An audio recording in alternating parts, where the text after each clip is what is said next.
Hey everybody, welcome to the JRPG podcast episode 11.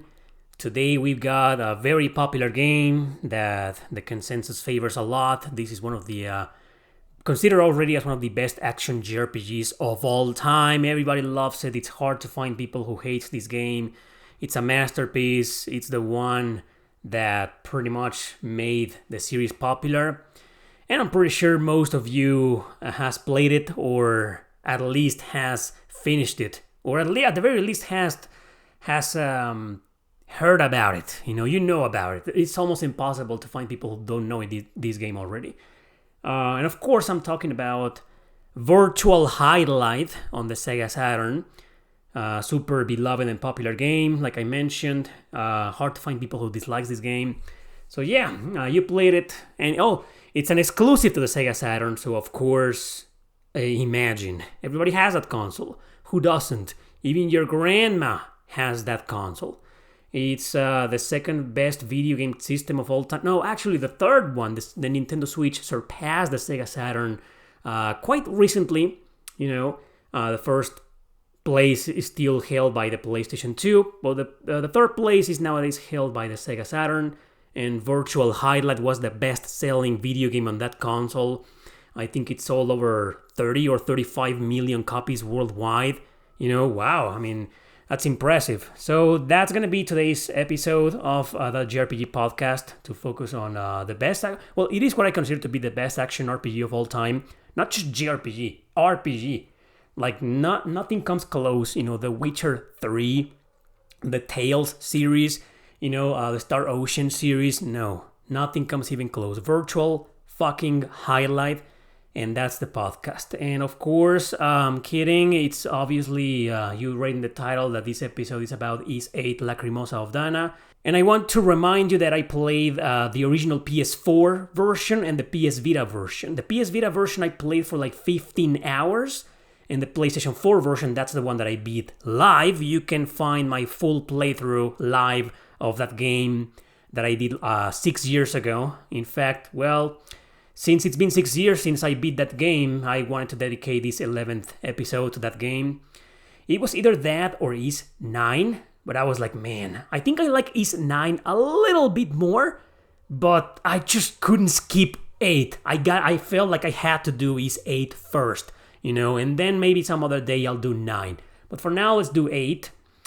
And my experience with this game is pretty short. Basically, around December of 2018, a fan reached out to me and told me that he wanted to gift me, to send me a PlayStation 4. I used PS4 that he had because he had recently upgraded to the PS4 Pro, so he had no more use for the vanilla standard regular PS4.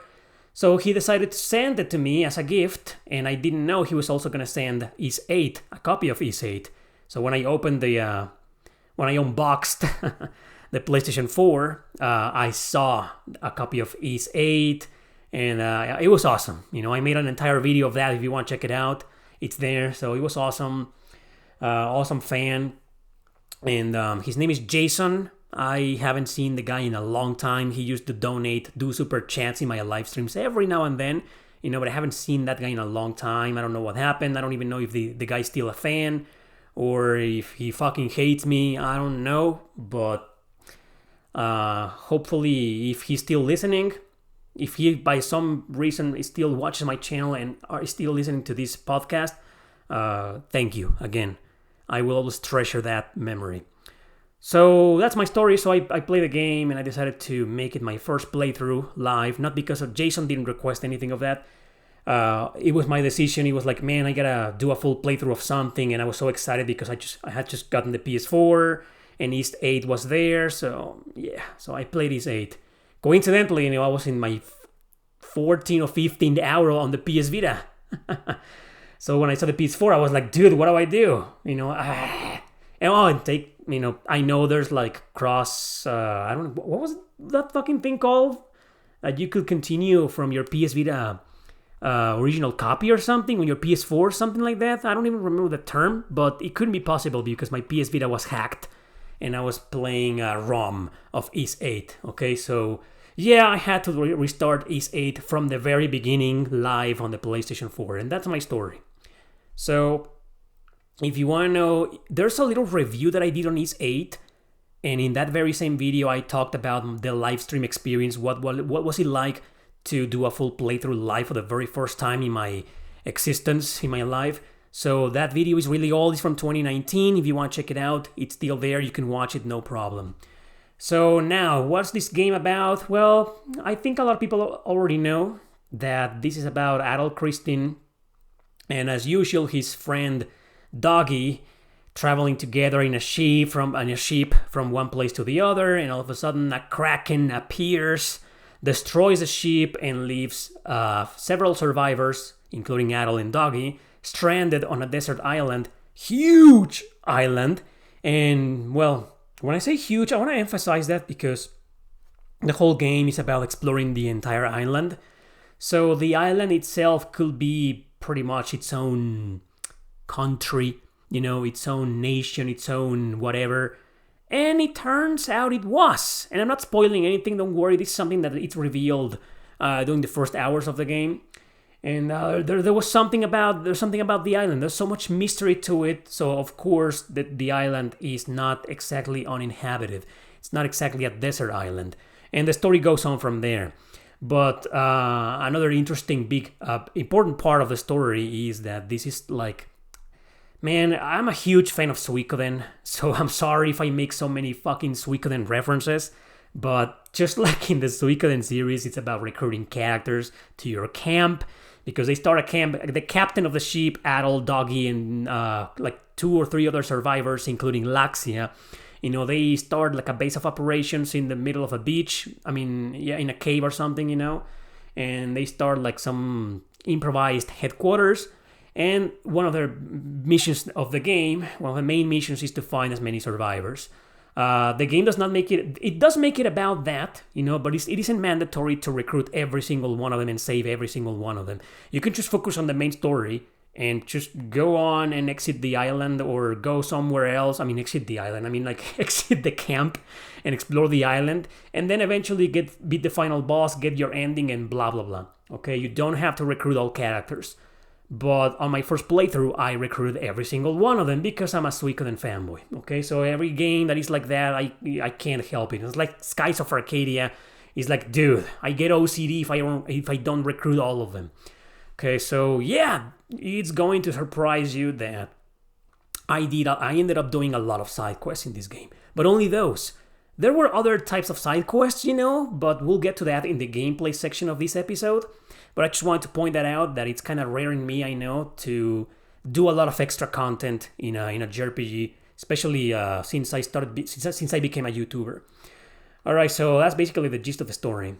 So let's talk about the characters now.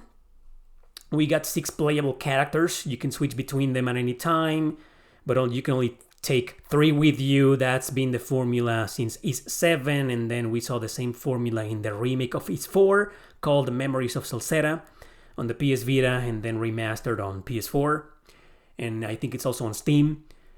So that's been the formula. You have your party of 3, and you can switch between them at any time. But if you want the others, you gotta go back to base and put them there, or you can switch in the menu anywhere.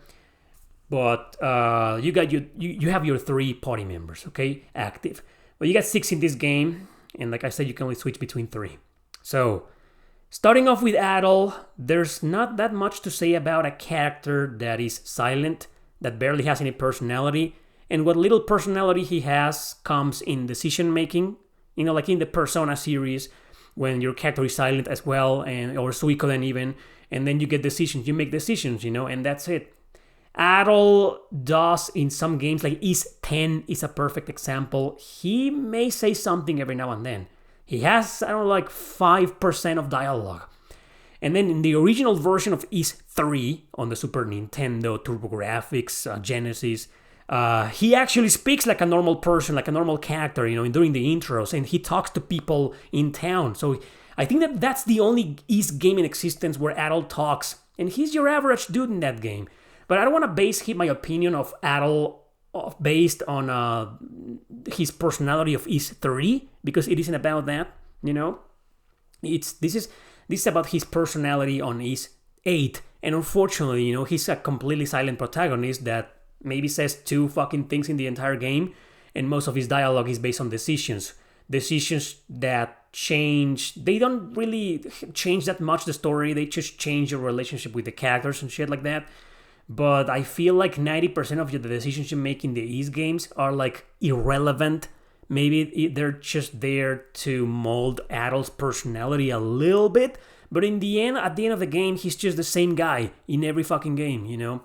So, well, okay, I said that I wouldn't say anything about Ys VIII. But based on what I saw on Ys VIII, the original versions, you know, he's just an average protagonist. There's nothing, personality-wise, there's nothing special about Adol except his enthusiasm, his huge enthusiasm for exploration, you know, for adventure. And this is a character that was created in the 80s. He's one of the most iconic video game characters. Unfortunately, he does not have the attention he deserves, in my opinion, because the Ys series are basically the godfathers of action JRPGs. The first Ys game established the formula, you know, and along other giants like The Legend of Zelda, or even Highlight. I know the joke was stupid, but there's a reason why I mentioned. Okay, Virtual Highlight is a piece of shit. Forget about that horrible abomination, worst RPG ever made. But the original Highlight on the arcade, that was also pretty influential. The Tower of Druaga, you know, another pretty influential action game. You know, Dragon Slayer also by Falcom. So, but the Ys series are the ones that's the one series that kind of established the formula that the other series were trying to do, and then it went on from there because Zelda went into a different direction, you know, and then Ys remained in that very same direction. Well, except for the bumping mechanics, you know. Eventually on Ys 3 it became a side scroller, but on Ys 4 it became also once again a top-down view, but now you can hack and slash, you know.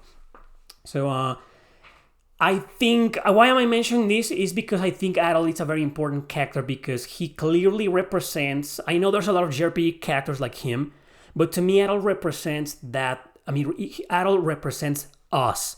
We play JRPGs or RPGs in general because we like exploration, because we like adventure, and a game like Mario, you know, or even Zelda, you know, doesn't really satisfy us. We want a full experience, you know, a role-playing experience, and an adventure from beginning to end. You know what I mean? So I'm not saying RPGs are the best genre out there. You already know they are. No, I'm not saying that. I'm saying that it's just how you and I feel about the genre, you know, the exact same way Adol feels. So he's an extremely easy to relate to kind of character because he's that guy that basically represents us, you know. But that's as far as I can go with Adol Christian, to be honest. There's nothing else to say about him because there's barely any personality. Now, I wish I could talk about Doggy, but he isn't playable here. The only game where Doggy is playable is Ys VII. He's fully playable, you know, but that's the only game. All the others, nope. He's just always there taking care of something else, trying to explore like Adol in his own way and take care of things, and at the end escape or go to a different continent or island, you know. And it's kind of weird because to have such an important character like Doggy only playable in one fucking game across the entire series, because there's more than 10, including spin-offs. There's almost like 15 Ys games, and he's only playable in one. So that's just weird in my opinion. I wish Doggy could have more playable presence in the games. But again, Ys VII is the very first Ys game in existence where you had party members. From Ys VI and below, it was just Adol. Okay, with leaving aside Ys Origin, you know, which came after Ys VI, but I think it came before Ys VII. But that has 3 characters, playable characters, but you cannot switch between them. You choose one and you stick to that one character the entire game. So party members are on the Ys series they're basically a new thing. Okay, but it's been like 9, not playable. In the remake of 4, not playable. 10, not playable. So okay, fine. Maybe he'll be playable again in Ys 11, hopefully. But Doug is a good guy, you know. I'm just saying that because I think he's an important character.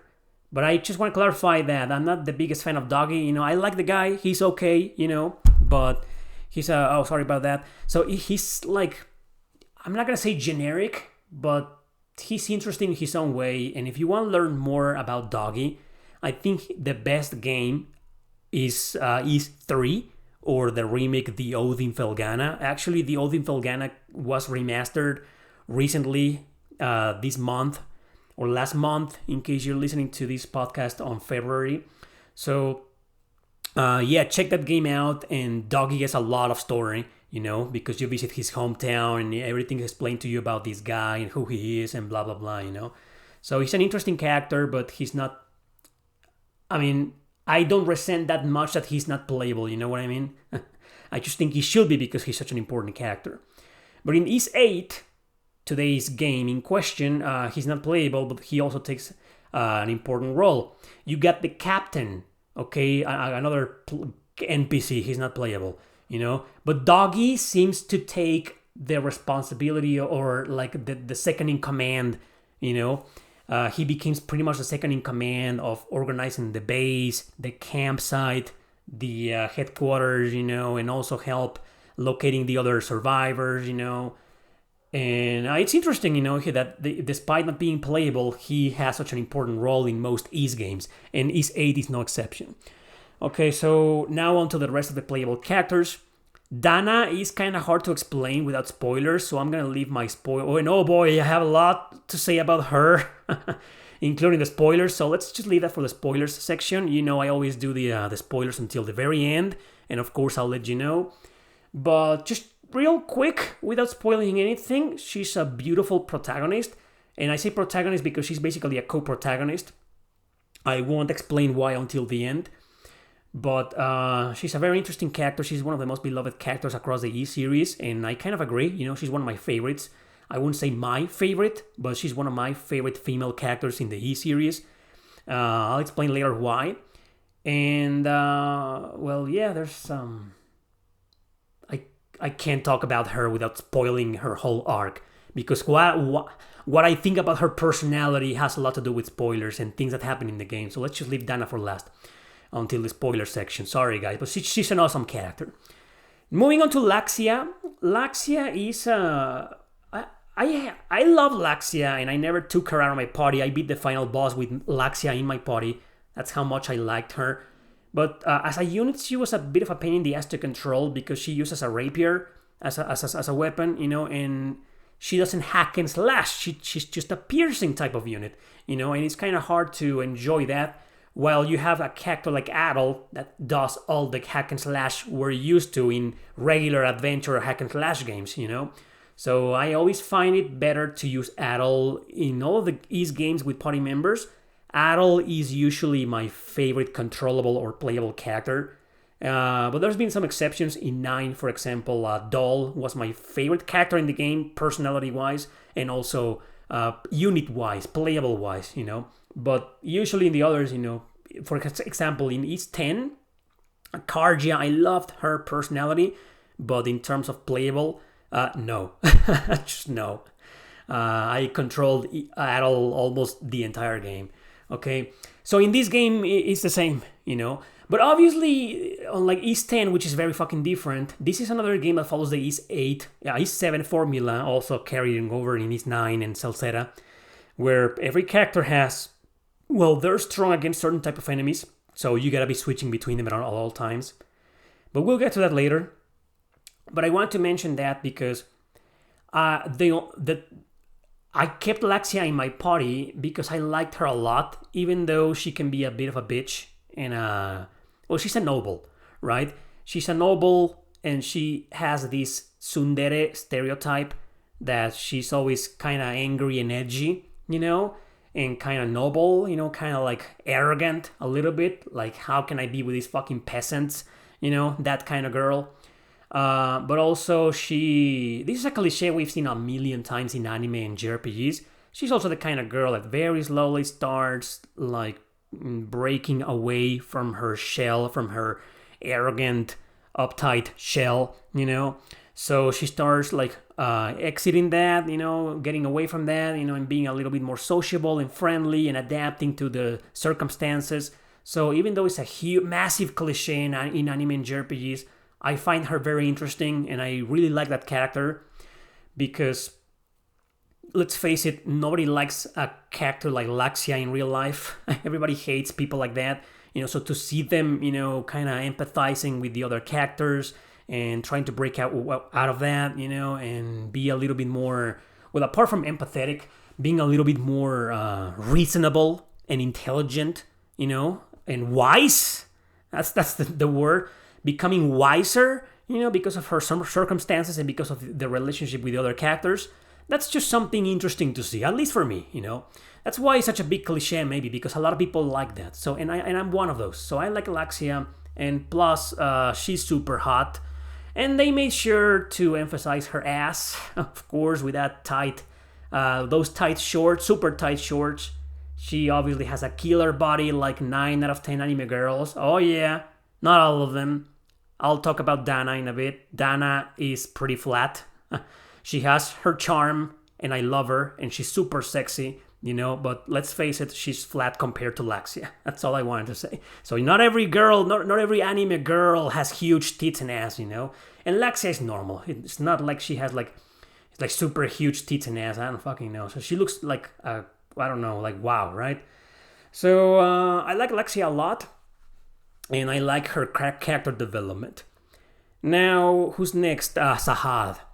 Sahad is a guy that you automatically like because he's that character who is very charismatic, enthusiastic, positive, outgoing, and he's always like excited to do things, but he's also mature. There's again, no spoilers, but there's something happened to him that's pretty heartbreaking, and once you learn that, you kind of like, you liked the guy before, and now you love the guy. Yeah, now you're like, oh, what a great character, So he's, despite his outgoing personality and kind of annoying at times, he's an interesting character. But I'll be honest, I didn't go very far with Sahad, as in fanboyism. I was like, okay, he's a cool, interesting character, but he just wasn't amongst my favorites.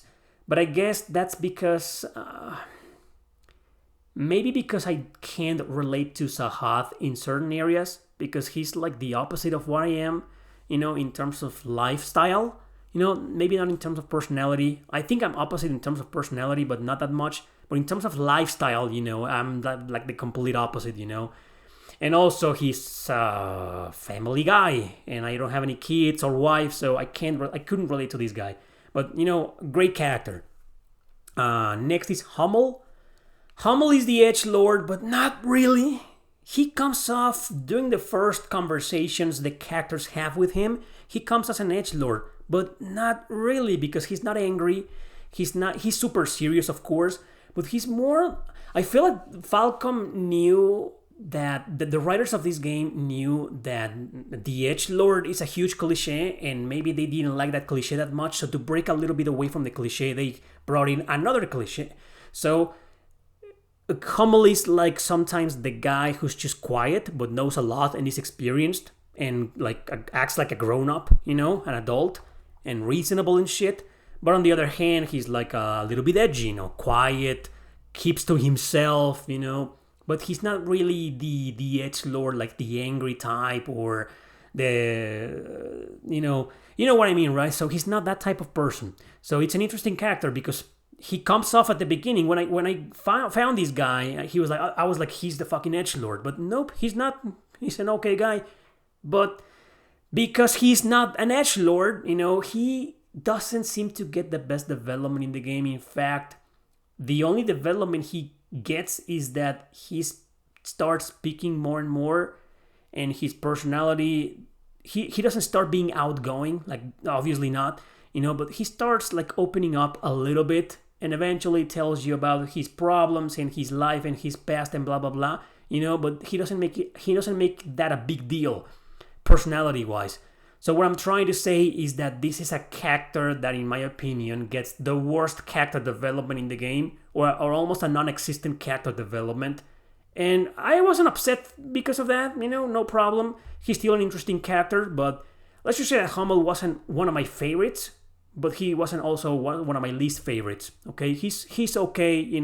I think I like this guy a little bit more than Sahad because I can relate to this guy in the sense that in real life, I know you're not gonna believe it because you're a fan of my channel and maybe my personality. But in real life, like I'm the same way.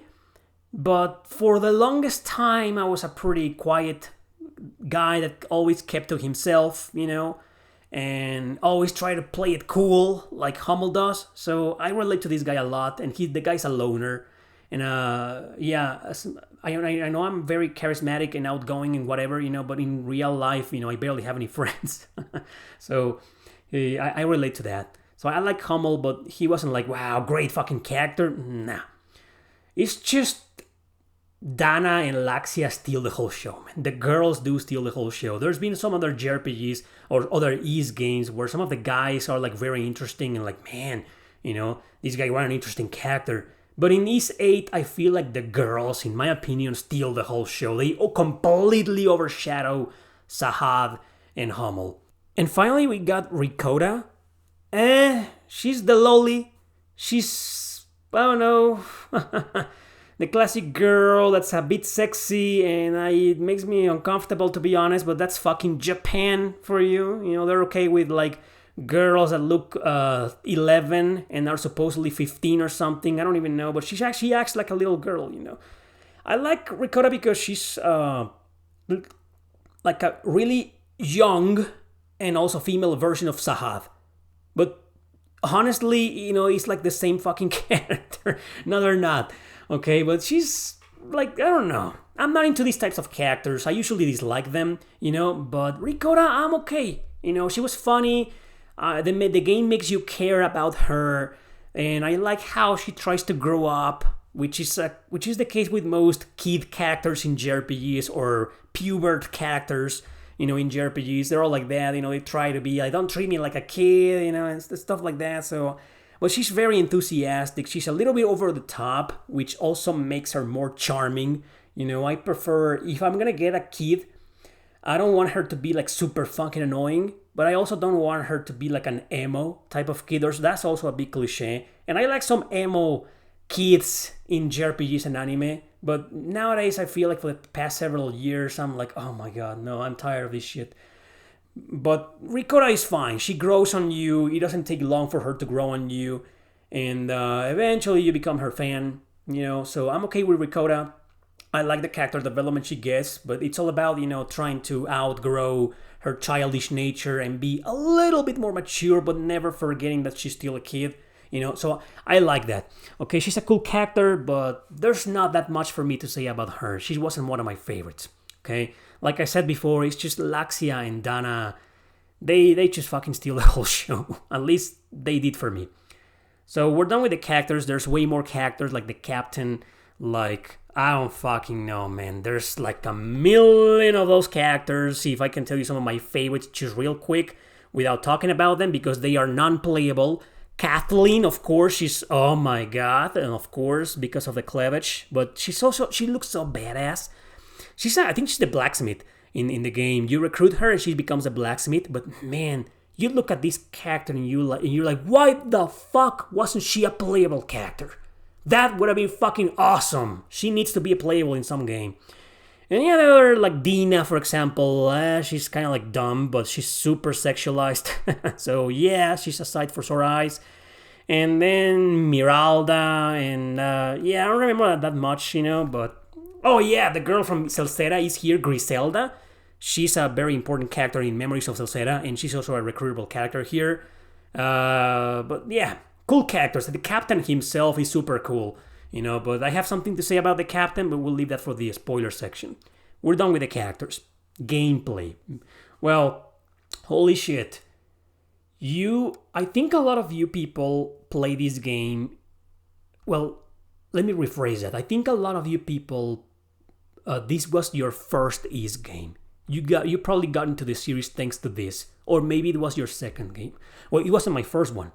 I come from playing Ys III, the original, and then Ys VI on the PlayStation 2, and then Ys VII. So I was already kind of a fan. I've told my story before that I played Ys III like 15 years ago and I didn't like it.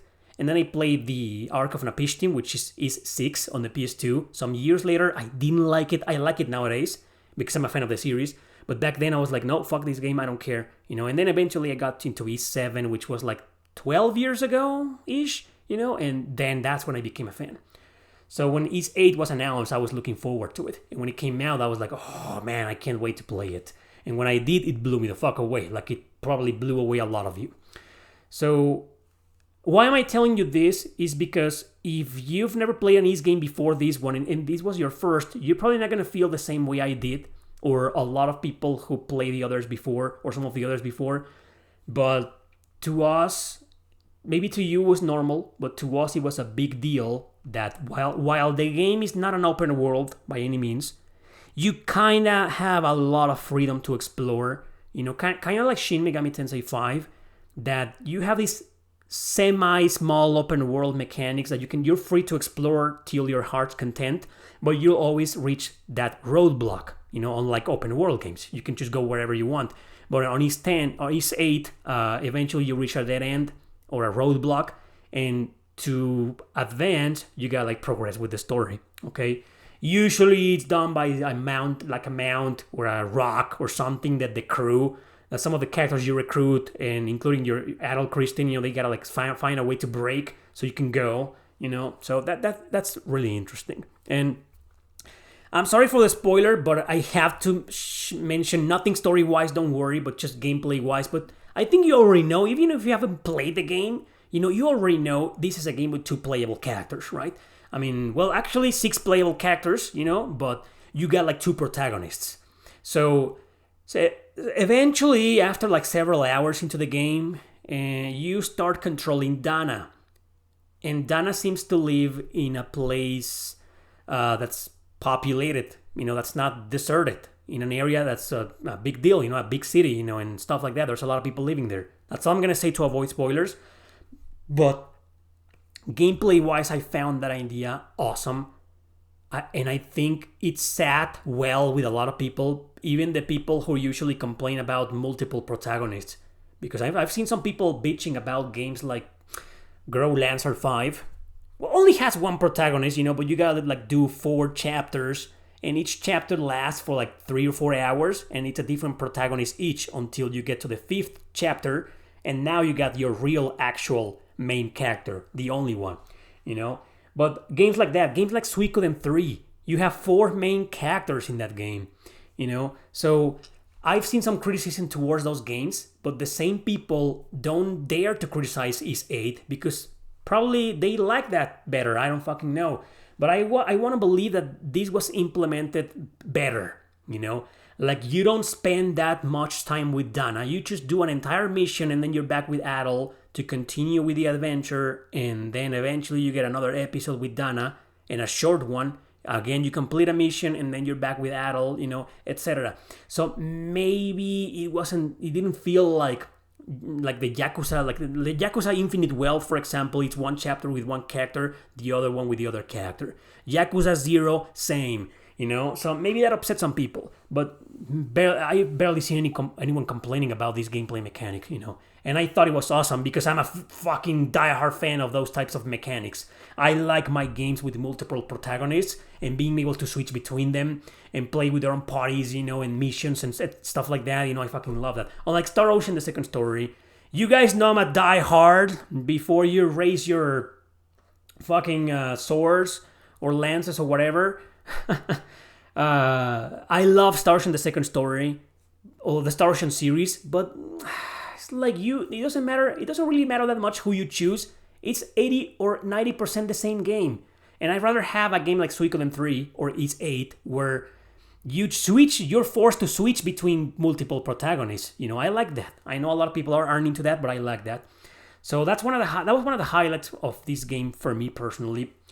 And it's awesome. It's extra awesome because this is a game by a company who really knows how to make action RPGs. Who don't feel the need to go technical, who don't give a fuck about the Soulsborne influence, but also couldn't really care less about Devil May Cry influence or God of War. No, Ys is its own thing, and when you play it, even when you play the older ones, you feel it. You're like, okay, this is average hack and slash, fast pace. I played something like this before, but when you start thinking, okay, what other game is like this? Exactly, it's like, okay, it's hard to think of something, because it's its own thing, and they made sure of that. So I love that.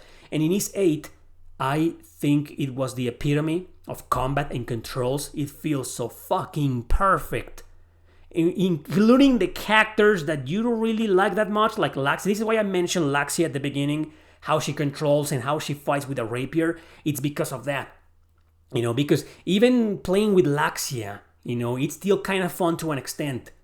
And in my opinion, there wasn't a single character in this game that I hated controlling or playing as. I think I remember one in 7, but I haven't played that game in a long time, man. Maybe I'll do an episode on that. Okay, but I will have to replay it. But my point is that out of the 6 playable characters in Ys VIII, all of them control great. Maybe Ricotta was my least favorite because she's kind of hard to control at first, but once you get the gist of her, she's very fun to play as, So great in terms of controls. It's this. I'm gonna say something here that I think Ys IX got a lot of shit because a lot of people didn't feel like it improved things gameplay wise, and I think Falcom took that criticism to heart, and the result was Ys X, where a game with only 2 playable characters, and the battle system is like, well, when they're separated, it's like classic Ys. But when they're together, Karja and Adol, it's like something I've never seen before in any other action RPG in my life. Controlling 2 characters at the same time, it was fucking awesome, right? So they nailed it in that. They innovated the combat, they changed it drastically, and they nailed it on Ys X. But in Ys IX, it was kind of like, just like Ys VIII, the same combat, but a little bit more chaotic and more fast-paced. And actually, I like the combat in Ys IX a little bit more because of that. But on Ys VIII, my point is that they must have felt, they must have said to themselves after that, and after the success of that game, where do we go from here? How do we surpass this? Because it is that fucking great. Maybe this is the reason why a lot of people love it. It's not just the exploration or the dual protagonist feature or the music, which we'll get to, or the graphics. No, it's that the combat feels super intuitive, and it's also one of those games. Ys is always like this. Every Ys game is like this. I think the only one that's a little bit hard to get into is probably Ys X. But all the others, anybody can figure it out. You got your button mash for skills and regular attacks and jump and block and dodge, and it's like, you know what I mean? So it's perfect, and it works perfectly. Dodging feels great. It never feels cheap unless you're playing on a hard difficulty. Or actually, even if you're playing on normal, it's difficult, it's challenging, but it never feels like cheap. Like the game is fucking harder than it should be for no purpose, And it feels great. And in here, when it comes to difficulty, maybe you will find it more difficult to control some characters. That's true. But me, speaking about my experience with the game with Adol or Dana, those 2 are like superb characters. It's just awesome to play as them. Like, I want another game with Dana with those controls, She needs her own spin-off or sequel or something, and it's just fucking awesome playing as Dana or even as Adol, The skills, how the skills work, it's just perfect. And I like that despite being a game that's easy to get into and pretty friendly to anybody out there, it's not an easy game. It's challenging. It's far from being one of the hardest Ys games. It's like, actually, it's more on the easy side, even though it's still pretty challenging, But it's just, it can't compete with the retro ones. Those are fucking brutal, But let's just say that out of the Ys games with party members, this is like in the middle, It's not the hardest, but it's not the easiest. But it can get pretty hard, sometimes, depending on how you manage the game. And depending on the accessories and the blacksmithing And in terms of that, I find, let's talk about a little bit about the equipment system. I think it's important to point out that the game gives you a lot of tools. A lot of JRPGs do this, but most of them do it in a really stupid fucking way, like some of the Tales games. You get these horrible equipment systems that make no sense. You get a new piece of equipment in a chest or something, and it's something that's fucking useless. Or you have a lot of equipment system like weapons and armor that increase some stats and reduce others. You know how I feel about those. I fucking despise that. Ys VIII doesn't do that to you. Okay, and there's an upgrade system. So it's like the developers thought that it would be a better idea to offer classic equipment system mechanics into their game and make them easy and friendly, so you wouldn't have to deal with so much bullshit. But they also expand on the exploration. They tie the equipment system and all and the accessory system with the exploration, because you need materials and this and that to get better equipment or to upgrade your equipment, So in a sense, they encourage the player a bit more with exploration. Unlike the Tales series, I'm not trying to crap on the Tales series. I'm a big fan of the Tales series, But when it comes to equipment systems, it's just the most modern ones like Zestiria, Berseria, and Arise. I hate the equipment system, man. Why is it like this? And you see a chest far away in Berseria, for example, and you're like, I don't want to get there. It's a pain in the ass to get there. And for what? To get a fucking piece of equipment that's fucking useless? And Ys VIII doesn't do that to you, And because of that, now you have more reasons to explore. So that's great. Now, when it comes to exploration, you know me. I really don't care that much about that. I'm not a completionist. I don't feel like I need to explore every corner. And let me remind you, since I became a YouTuber, I don't have a lot of time to grind or to play games on hard mode or to explore every single inch or to 100% them anymore, because I'm a reviewer, man, okay? I need to move from game to game, but I also like to take my time. I think I did 30-something hours on Ys VIII in my first playthrough, and you're probably gonna be like, what? So you probably rushed it and speed ran it. No, not really. That's a game that if you focus on the main story, you can beat in 25 hours. And in fact, the only reason why I did 30-something is because I recruited all characters, all the survivors. So in terms of exploration, I think the idea was awesome. It's been done before, but it's always... There's this certain type of mystique about exploring a desert island, isn't there? Like, I always felt like it's something that appeals to a lot of people. All those fucking movies, like Robinson Crusoe. Well, Robinson Crusoe, both the book and the movies are a bit more boring. I've read the book and I've watched the movie from like eons ago, But there's also like Castaway, and there's certain appeal to see what someone will do in that situation, because in one hand, you're like, there's no people here. So finally, you're away from pollution and society and traffic and all that jazz. But on the other hand, you're completely alone in unknown territory. So the idea of this game of stranding the party in a desert island, that was fucking genius. Even if it's something that's been overdone before. So it was a great idea. I liked it a lot. I did like the exploration. Often I got tired, but not tired enough to rage quit or to say, oh my god, where the fuck do I go? I'm done, I'll be completely honest with you. Skies of Arcadia, I'm looking at you. Oh my god. But Skies of Arcadia, you'll get your episode. Maybe one day. So in Ys VIII, it just feels great to explore. It feels great, but it can feel a bit overwhelming sometimes. And one minor complaint that I have is that they added some Xenoblade Chronicles shenanigans in there. Not as much as in the actual Xenoblade Chronicles, but it's like sometimes you're traversing this area and next to you are fucking over-leveled as fuck enemies. And that was like, dude, really? But okay, it doesn't happen often in this game, so I'll forgive you for that. But it's like, ugh. So, but on the other hand, I also want to say that I love the exploration because I'm a Suikoden fanboy, okay? And because I love recruiting characters. Of course, I used a guide because this is one of those games where some characters are, by exploring, you find them and you're good, but others are like, where's this guy? How do I recruit this character? You need a guide. And I used a guide during my live stream, but just for the characters that I didn't know how to recruit. So I love that. That's a feature that was never seen before in the Ys series and hasn't been seen again since Ys VIII. 9 wasn't like that. 10 wasn't like, okay. I'm wrong.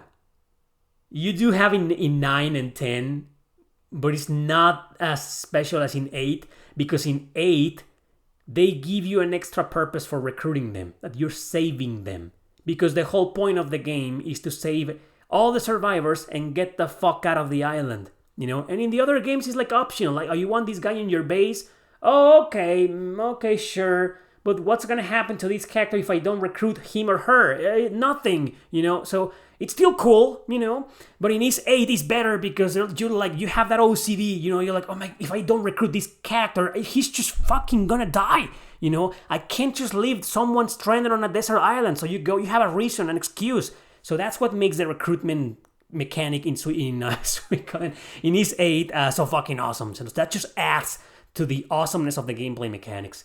And the combat is just great, like I told you. So what else is there that I haven't? Oh, the raids.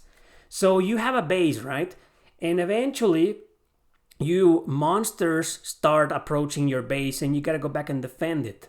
The first couple of raids, these are called raids because the enemy is raiding you. Monsters are raiding you.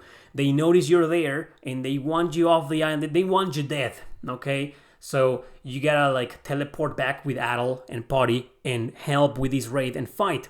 And I like that this is the only part where some of the other characters who are unplayable actually do something, because they can do a buff or something like that. They add something extra to your party, to your playable, controllable party that you're using to fight these enemies, And what I like about these raids is that they never feel that long.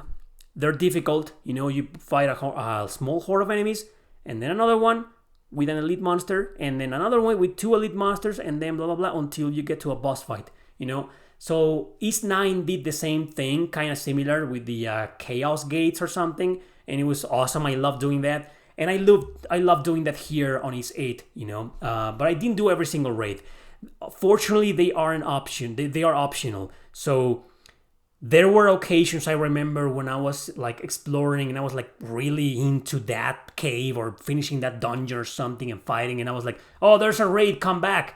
And I was like, you know what? I don't feel like it, And nothing happens. The game doesn't exactly punishes you story-wise for not going to the raid, So that was great. I still did a lot of raids though, most of them. Well, I think I remember skipping 1 or 2 that I was like, I just don't feel like it right now. So that was great. Because it wouldn't been... it was a great idea to make them optional, because I think it would have been a bad decision to force them on you. You gotta go back, like Shining Force Exa, for example. Yeah, I know 9 out of 10 of you haven't played that game, but be warned, it's also like that. In Shining Force Exa on the PlayStation 2, you have 2 protagonists. One stays at the base, and the other one does all the exploring, and you can switch between them at base when you want. But the raids in that game are mandatory. You gotta do them, and they're fucking hardcore, man. That's a super hard game. So Ys VIII, I'm sorry, it doesn't do that to you. So that's just great. That's why now you understand why a lot of people love this game. Is because it's just almost perfect in every single area that matters gameplay wise. And now there's the music. Oh my god, this is a series that's been super, everybody and their mom knows these games have awesome fucking music since the very first one. It's been different composers most of the time, We had Yuzo Koshiro, legendary Sega guy, from the 90s, who did the music of the first 2 games. Then we had personalities like Yukihiro Jindo, remixing all of the music from Yuzo Koshiro for the remakes. And then you got this Takahiro Nisuga, who's one of the best fucking composers ever, period.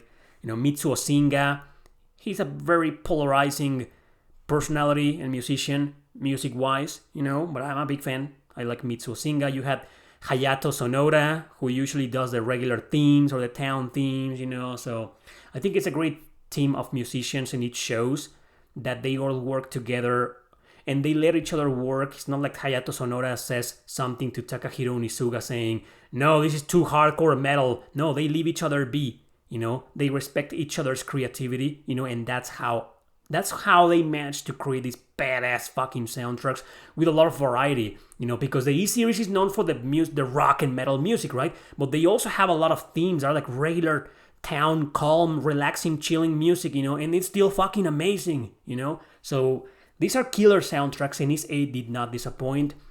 For people who have played a lot of the Ys games, or all of them, usually say this is the best soundtrack ever. I think I'm a big fan of the original Ys, the first one, especially the remix in the remake by Yukihiro, I forgot the fucking name already. I just mentioned the guy. These Japanese names, man. So, that guy. So, I think that's my favorite soundtrack, Ys one on the PSP. But if I had to choose a second one, 8 will definitely be the second place. And yeah, I'm a big fan. I know everybody is tired of Sunshine Coastline. I fucking love it. I fucking love that song. I don't care. I love it. I know it's basically nowadays the second most popular Ys song of all time. The first one being the regular overworld themes from the first games. Like the everybody knows that. Even if they haven't played the games, they're like, I know that song. But yeah, Sunshine Coastline is like the second most recognizable song in the Ys series, and I love it. So the music is incredible. It's like, what else can I say? It's a fucking masterpiece, and it. The graphics are fucking beautiful. Weird because they should stand out also in 7 or in 9 that much, but they don't. Ys is beautiful. 9 is not that beautiful, but I like it. 10, same. But 8, maybe it's because of the variety in outfits of the characters, because you see them so much all the time, like in any other Ys game with party members. But the way they blend in with the, or they mix in, not blend in, they mix in with the scenery and the island, it's like, I don't know, they stand out a lot. It doesn't matter where you travel, doesn't matter where you go with these characters, they stand out. Maybe that's the reason why, because a lot of JRPGs, eventually you go to this or that area with the character you're controlling, and it's like, in some parts, the scenery resembles the colors of the outfit or the hair a lot or something like that. But I feel like in Ys VIII, every character stands out. Most of them anyway. Maybe Sahad doesn't stand out that much. Or Ricotta because of her hair. But the others, like Laxia and Dana and Adol himself, always stand out no matter where you are. So it's got great use of colors. The color palette for the character design and the island itself is like super detailed and well done, well executed. So it's just amazing graphics, and I'm talking about artistically speaking, okay? Technically speaking, well, it's Falcom. It's just not AAA, dude. Okay, I know you play Ys VIII on the PS4 and it looks like a PS3 game most of the time, but it's Falcom, for Falcom standards. This is the game with, I dare say, one of the best fucking games in terms of graphics they've ever done. And my man, I have played almost every single Falcom game in existence. I'm still missing a few, but I played like 90% of their games. Okay, so that's coming from someone who's played most of them. This is one of the best fucking games they've done in terms of graphics, artistically speaking. Technically speaking, well, you need to know that the Switch version suffers from low frame rate and low resolution. It's not that atrocious. It's still playable, but it's fine. If you play the Switch version docked, I did that with 9, for example. I played the Switch version, and yeah, the resolution isn't great, but the frame rate was fine, But in 8, I played the PS4 version and the PS Vita version. And those two versions play fine. Obviously, the PS4 is superior to the PS Vita version. The version that I'm always recommending to everybody is the PS4 version. But if portability matters that much to you, yeah, stick to the PS Vita or PS Switch version, or even Steam. Steam is also portable if you have a Steam Deck, So I think in terms of performance, PS4 and Steam win by a landslide, and it shows when I play these four. It shows. I know I've shown a lot of footage of this game in my reviews. Whenever I cover this game in a top 10 or something, my gameplay looks kind of bad, but that's because I was recording at 720p and 30 frames per second. Remember that? But if you play the game on an actual PS4, especially in a PS4 Pro, it's going to look awesome. Okay? So the performance is cool. It's okay. It's not like AAA or it's not like excellent, because it's Falcom and it's fine, But I never felt like the frame rate was ruining the action or getting in the way. But I can only speak again, let me emphasize that, for the PS4 and PS Vita versions, okay? I know the Switch version has a lot of issues. So that's it for the graphics. And I think that's it, I don't have a lot more to say about this game. I barely have anything to say that doesn't require spoilers. So I guess that's it, guys. That is my deep analysis of Ys VIII, Lacrimosa of Dana, PS4 and PS Vita versions. Amazing game. It's a masterpiece. I know you've heard it before a million times. Every single YouTuber out there praises this game, and yeah, it's rare. Usually I disagree with the consensus or with the majorities, but this is one of the very few exceptions. I love this game just as much as they do. And that's it. I'm about to start with the spoilers section, so if this is where you tune out, thank you for listening. Thank you for being a fan, and I'll see you next time. Spoilers begin in 3, 2, 1. Here we go. Finally, I get to talk about Dana. Okay, so the island of this game, there's some kind of time jump thingy. Not exactly an alternative dimension, but more like Dana can travel to the present where the characters are, because she basically comes from the past, and then eventually she needs to help them, The first thing that I want to say before I start talking about the character herself is that this shenanigan didn't bother me, but I felt it was kind of unnecessary to add these science fiction shenanigans.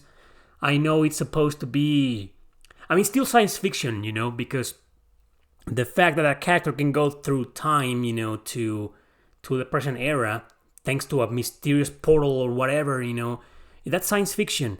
And I like science fiction, and I like it a lot when they mix it with fantasy. That's why I love JRPGs. Like 9 out of 10 JRPGs do that, mixing science fiction with fantasy, right? But it just felt like it would have been better that a part of the island was part of the present, and then Adel and Party will eventually discover that, I would have preferred that. But on the other hand, I also found it awesome because it's the narrative. The narrative of this game is so fucking interesting that it pulls you in more and more and more into the intrigues and to the mysteries of the island. Then when you start switching to Dana and completing missions, you keep wondering, like, what the hell is going on? Am I playing with a character in a different timeline, in a different dimension, or in the same island from a part that the party hasn't discovered yet? So when everything is finally revealed to you, it isn't revealed to you like in a plot twist, it's slowly revealed to you, and it starts making sense, and you start figuring that out. And I like that, It would have been great, if the game had thrown it as a major plot twist, like, hey, guess what, this Dana, this civilization is from the past, But they never do that. By the time Dana makes that revelation and everybody makes the connection, you kind of already saw it coming, But the journey to that point, that's what makes it so interesting. So, greatly written story. I think in terms of story, definitely 8 and 9 are by far the best, and I played all of them. I've played every single. Well, okay, I also played 5, but that's a bad game. Hopefully, he will get some kind of remake someday, because that's it. Don't play that; it's bad. But all the others are good, and I played them all, And in terms of story, 8 and 9 are like, wow. Like I played 7, it's a good story, but it's not that great of a story. I played Memories of Celceta, same, decent story, some things here and there are like, oh, this is pretty cool, but not in the same level of writing as 8 and 9. Those two are like the kings of storytelling in the E series. And yeah, this Dana situation in character is one of the biggest reasons. So Dana is well, I think the main reason why a lot of people like Dana so much, it's not because of her appeal. I mean, there's a lot of blue in her, and she's beautiful, and she can also change her element, and her entire, with the exception of her skin, everything else changes. I think even her eye color changes, if I'm not mistaken. Let me know, I don't remember that. But hair color, clothes, and accessories, they change color whenever she changes to a different element. Because as a playable character, she has that ability. She has these two other elements, that she can change to according to the situation. Because once again, the enemies in this game, not only on Adol's side, but also on Dana's side, are like weak or strong against certain elements or attacks. And that applies to Dana herself as well, That's why she's such an awesome character to play as. And yeah, well, this is a spoiler section. Eventually, you already know that. Or if you don't mind knowing, eventually Dana joins the party, And if you saw my final boss compilation that I released like a month ago, you will see her in my final party. So it's great that you can change to her at any time. That was awesome. I doubt most people finish this game. I mean, there's always that one guy, And I'm pretty sure that one guy is listening to this episode that didn't finish the game with Dana in the party. But she's such an awesome character to control. She feels great, And I doubt anybody beat the game without her in the party. But yeah, there's always that one guy. So going back to her, I think she has it's kind of hard to describe her personality because she has several features from different cliches, which makes her not exactly an original character, but more like a character that's hard to define in a specific trope, because in some things she's like the determined girl, trying to protect her people, and fight for the people and for the good and do what's right, But on the other hand, she's also a sweet girl. She's kind of shy, and on the other hand, and she also has this, every now and then something hints you that she can get mad, really mad if you make her angry, So, yeah, she's a very multidimensional character, unlike Laxia. Laxia I love, but she's a one-sided character most of the game.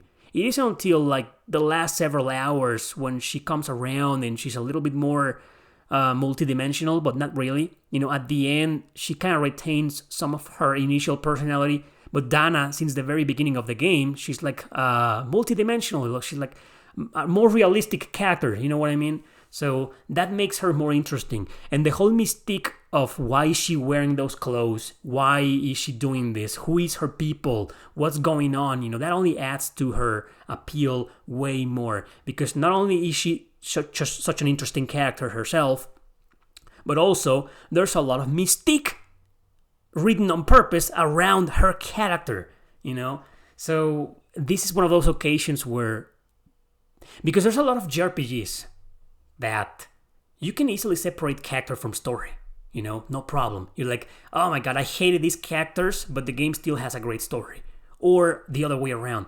But in here is like, the story is great because Dana is great. But Dana is great because the story is great. So it's like a symbiotic relationship between the character and the story, and the lore of the game that makes everything at once so fucking appealing, and they need each other. It's like you separate all of these things and put them in different circumstances, and maybe only Dana will still be interesting, but together they make this whole fucking super appealing and interesting thing or feature of the game. So that's my opinion on Dana. I think maybe I'm overhyping her, okay? I don't want you to get the wrong idea. I'm not such a Dana fanboy. I think I'm a bigger doll fanboy from Ys IX or Aprilis. I still resent that Aprilis isn't a playable character, because then she will be my favorite Ys character of all time. you know. But I like Dana and I love her and I'm a big fan, but not that big, okay? I think, and let me tell you why, because while she does get some interesting development, once she meets Adol and Potty, you know, and starts interacting with them, I feel like there isn't that much time anymore. Like she joins kinda late in the game, and as a result, all of her we got used to her development being like very individual because she was the only playable character in her episodes, you know. But once she joins the party, it's like once again it centers, it keeps the game keeps it about Dana again, you know, but now it's more about Adol because he's still the main central figure of the game, you know. And then once Dana and Adol meet and join forces, everything makes sense. So since everything made sense already, there's no more room for development, with the exception of the social development. That Dana, we never saw Dana interacting with these characters, with Laxia, with Hummel, you know, and she does, you know. But like I said, she joins kind of late, you know, and I feel like it's late, you know. I wish she could have joined earlier, so she could have had more interaction with these other characters and maybe get some better development. I'm not saying her character development is bad. On the contrary, it's still really good. But she kind of comes into a situation that's already been established and needed closure. So when she appears, she is the closure. You know, she comes as the closure character. So what's the point of more development for her? You see what I mean? So that's one downside. Not that big of a downside, but it's still a little bit of a downside for me. But like I said, she's still a great character and I love her. You know, let's leave it at that. One final thing that I want to say is that the captain, this game has one of the most heartbreaking moments in the Ys series. I don't think this, well, you gotta understand that I first played the game on the PS Vita by myself, and then I had to restart it on PS4 for the live stream, for the full playthrough. So when I saw it happen a second time, it still hit me, not that hard, but the first time I gotta confess that I almost cried. It's such a heartbreaking moment, but as you may already know, well, let me warn you once again. This is a huge fucking spoiler. This is something that happens in between 10 and 15 hours into the game. Okay, so it's a big deal. It's not something that happens at the beginning. Alright, so again, if you haven't finished the game and you don't want to hear this, thanks for listening, okay? And I'll see you next time. But if you're still around, the captain of the ship, he dies. And they make a big deal out of his death. And the way he dies in his last words is just very heartbreaking, you know. The speech he gives to Adol and the others, the people he just met days or weeks ago, you know, it's very powerful. It's very impactful because how many times have we seen characters dying in anime or movies or JRPGs or video games, you know, and it's not that impactful. Even though these characters have been there for much longer than the captain, you know, when they die, it's like, okay, fuck, you feel bad, but it doesn't impact you that much. But in here, I don't know if the writers made that on purpose or they just nailed it with the emotional side of things, that it just hits you very hard, you know, and that's it's just one of the most heartbreaking moments, you know. You wouldn't expect to get so attached to the captain himself in just 10 hours of story, you know. But it's not that. He could have died. It's the way he dies and the speech before he passes away. He finally dies, you know. What the words he say and the music. I don't know who composed that particular piece, you know, when that little piece of music when he dies, that's just beautiful, man. So it only makes it 10 times more emotional than what it probably should be. So kudos to the writers because they got this amazing, super emotional moment with the right song to go with, you know, and it just hits you, you know. When he dies, it's like a father dying, you know. And I don't know how many of you has a good relationship with your father. I do. And if my father ever dies, or maybe you guys have a paternal figure, you know, that you love and respect so much. So just I don't know. It's just you immediately put yourself in adults' shoes, and you feel like shit. Like, oh my god. They just make it a big deal. It's definitely one of the most heartbreaking moments I've seen in JRPGs, and it's very powerful. And of course, it helps into developing a bigger attachment to the story and characters because of this event. I always say this: tragedy in movies and even in real life, not all the time, but sometimes it unites people a little bit more, And in video games, is no exception. Sometimes tragic events need to happen so the characters, come together better, or so you as the viewer or player get a little bit more attached, because you feel for them. So that's the power of Ys VIII. A great story. So this game, there's no need for me to say it is super strongly recommended. Obviously, if you made it this far, you already played it. You already know that. But if you haven't and you didn't mind the spoilers, yeah, do yourself a favor, play it. It's awesome. That's all I have to say about Ys VIII, Lacrimosa of Dana, masterpiece. I hope you enjoyed this episode. Thank you very much for watching and listening, and thank you very much for your support. That's it, guys. See you next time.